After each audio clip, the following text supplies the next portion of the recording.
Good morning and welcome to the next episode. We are in Alamein, which is famous for the Battle of Alamein. Now firstly, I am not a war historian, not at all. But my brief research here is that when around July 1942, a battle was held between the Germans led by Rommel together with the Italians led by Mussolini. Well, he got his in the end. They hung him. The opposition was led by the British, the Australians, the New Zealanders and the Indians.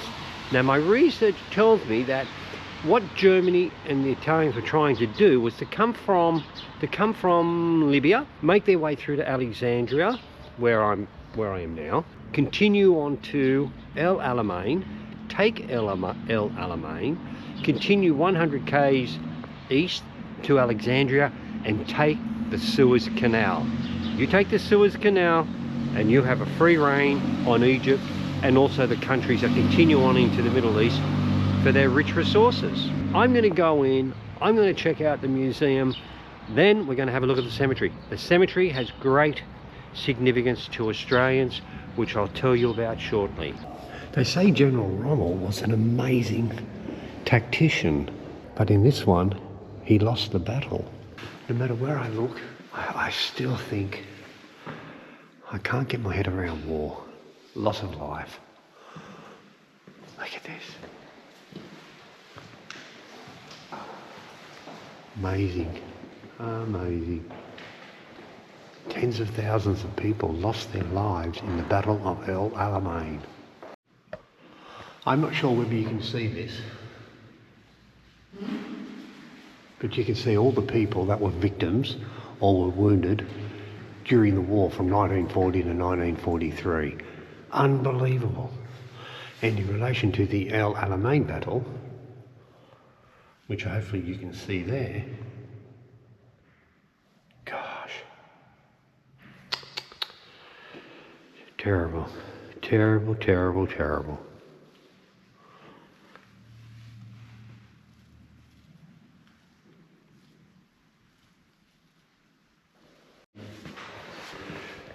Now reading this blows your mind.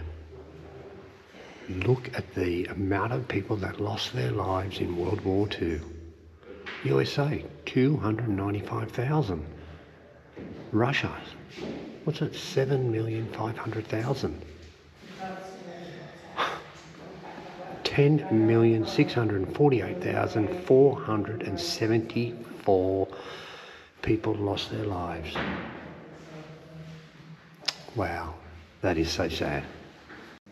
Even though you might hate Rommel, I believe he was the only person that was never going to be indicted for war crimes. He's supposed to have fought fairly. If you can ever say war is fought fairly, I doubt that very much. Now we're going to continue walking. I'm not going to show you every bit of military equipment, but the American M4 Sherman tank. It was the backbone of the Allied Army offensive, and damn, it did some damage with a crew of 15 members. Could you imagine the bombs raining down on you in the deserts of Alamein? As we drove here, gosh, there was nothing. It was all for the purposes of capturing Alexandria and the Suez Canal. Like I said before, you get the Suez Canal and you've struck gold. All right, well, we'll continue around here and we're going to make our way to the cemetery because I got some interesting information on some of those that remain who have rested there in peace. The cemetery is right there. There is a panorama on the top where you can go up there and also have a good view of the whole cemetery. Inside this building there, underneath these arches, the walls has also a list of the people buried here, or like the soldiers who buried here. So the names written there on the wall. Follow me this way first and then you can come back if you want. Well, I found the place significant importance in Australia. And this is what I'm trying to find. And I'll give you a bit of a rundown shortly when I find the first grave. Well, I'm going to read this because my good friend Craig Blanch, the guy I did an interview from the Australian War Memorial recently, All right, here we go. I'm just going to read a bit, then I'm going to show you something very impressive. In Egypt between July and November 1942, 3 major battles occurred around El Alamein, which were the turning point of the war in North Africa. 3 Victorian Crosses were awarded to Australians, no doubt, in the theatre of war, and they were members of the 2nd 48th Battalion. By the war's end, the 2nd 48th was the Australians' most highly decorated unit during World War II. Bear with me. Australia's most highly decorated unit was the 2nd 48th Battalion. One of those, during World War II, 4 Victoria Crosses and 80 other decorations were awarded to our military personnel. The one I'm going to show you now is, bear with me, you can see P.E. Percy Gratwick Victoria Cross. Mr. William Kibby Victoria Cross. Okay, Arthur Gurney Victoria Cross, and as you can see, that's his Victoria Cross. Sorry, but I got to read this. The Stan Gurney Memorial Criterium, that's a bicycle race, has been held every year since 1943. It is now run by the Midlands Cycle Club, Western Australia. Well, you know what? Firstly, I thank Craig, my good friend, who's provided that information to me. It's such another battle. Some people say, what another useless battle. It could have been a catastrophe if the Germans and the Italians had made their way through El Alamein to Alexandria and taken the Suez Canal. That would have just been diabolical. We got to see 3 Australians who were awarded the Victoria Cross. And look, I'm not highlighting just that. There are many other Australians here, but they were the 3 notable people. And I'm sure you look around here, I'm sure everyone has done an amazing thing. Probably could have been awarded the Victoria Cross. Just going to keep walking. Going to chase my good friend Steve down and see what else he can find. Been so fortunate to travel this part of the world. We'll just continue. Regardless of your rank and seniority, you get the same headstone. Okay, that's fair. No one is better than anybody else, kind of thing. It's amazing, isn't it? Have to saw one here. So how many were you saying, Steve, that is laid to rest here? About 6,500. And major nationalities that are in here? British, Australian, New Zealand. If you look at the shape of the headstone, like that one down there's a different shape. Oh yes, I see that. It's more Polish. Oh wow. And there'll be others dotted around. Beautiful. But these are also graves from folk who didn't just die at El Alamein. Yeah. Throughout the North African campaign. Okay. And that would have started been reinterred back here. And so the North Africa campaign, would that have started in Libya with the Germans and the Italians? It started originally with the Italians, who had annexed Libya some years before. Yeah. So it started with Italy versus the British. But the Italians were making such a dog's breakfast of it all because of the alliance with the Germans. Yeah. Germany, or Hitler, felt the need to send Rommel in. So Rommel, yeah. So when did he take over from someone else, or was he always the person that was going to lead the Germans into battle? I think he was the go-to man at the time. But during the second Battle of Alamein, he was sick. Rommel He was ill, yeah. Okay. He was in a sanatorium. Gosh. And when it was all not going very well, I think he was raised from his sick bed and sent back here to start it all, take control. Wow. That's amazing, isn't it? I thought all the Australians battled together, so Yes, well... It might be.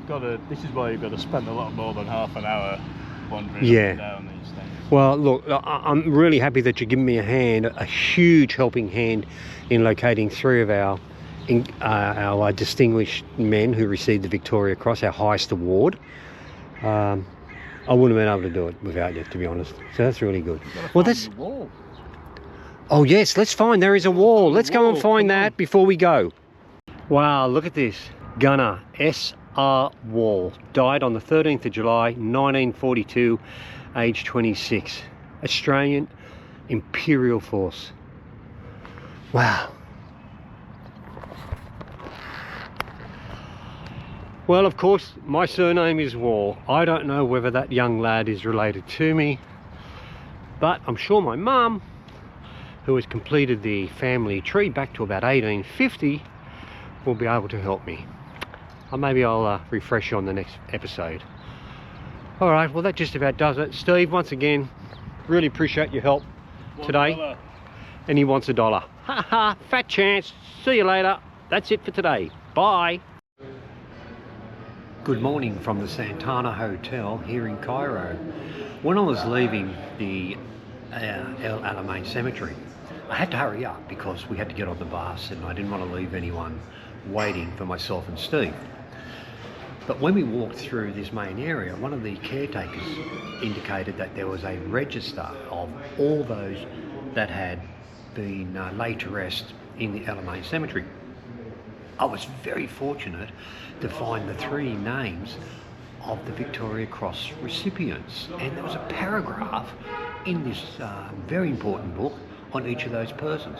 Now, these 3 gentlemen deserve the time of reading this out, so please listen to what Kibby, Gratwick and Gurney did to get the most decorated award an Australian can receive in battle. Arthur Stanley Gurney, Australian Infantry, son of George and Jane Gurney of Victoria Park, Western Australia. The citation in the London Gazette of the 8th of September 1942 gives the following details. During an attack on strong German positions at Tel El Isa on the 22nd of July 1942, the company to which Private Gurney belonged was held up by intense enemy fire. Heavy casualties were suffered, all the officers being killed or wounded. Private Gurney, without hesitation, charged and silenced 2 machine gun posts. At this stage, he was knocked down by a stick grenade, but recovered and charged a 3rd post. Using his bayonet with great vigour, his body was found later in an enemy post. By the single-handed act of gallantry in the face of a determined enemy, Private Gurney enabled his company to press forward to its objective. The successful outcome of this engagement was almost entirely due to the heroism at that moment when it was needed. The next VC recipient was Sergeant William Kibby, Australian Infantry, 31st of October 1942, age of 39. The son of John Robert and Mary Isabella Kibby. He was the husband of Sarah Mabel Kibby from Helmsdale, South Australia.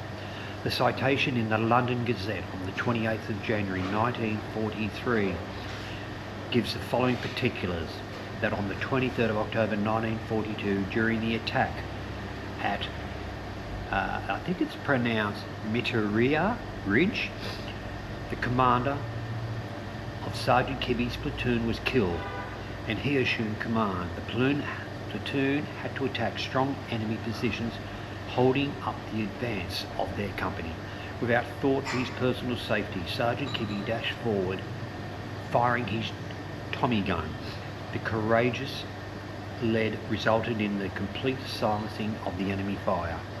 On the 26th of October, under heavy and concentrated enemy artillery attack, Sergeant Kibby not only moved constantly from section to section, cheering the men and directing their fire, but several times went out and restored the line of communication.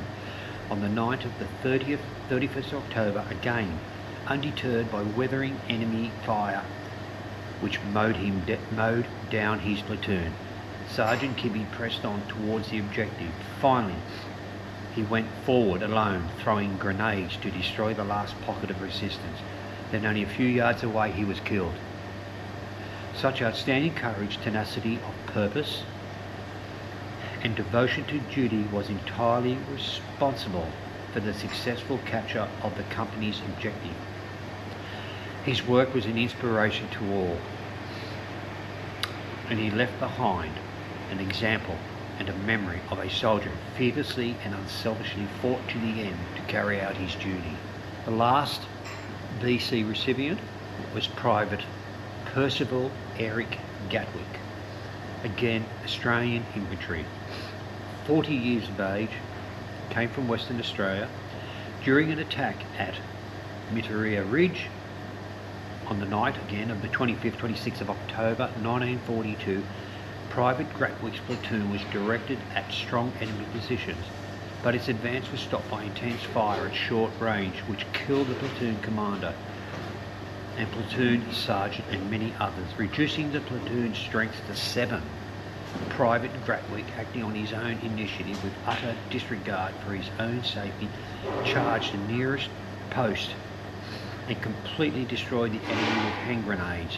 He charged the second post, from which the heaviest fire had been directed, and inflicted further casualties, but was killed within striking distance of his objective.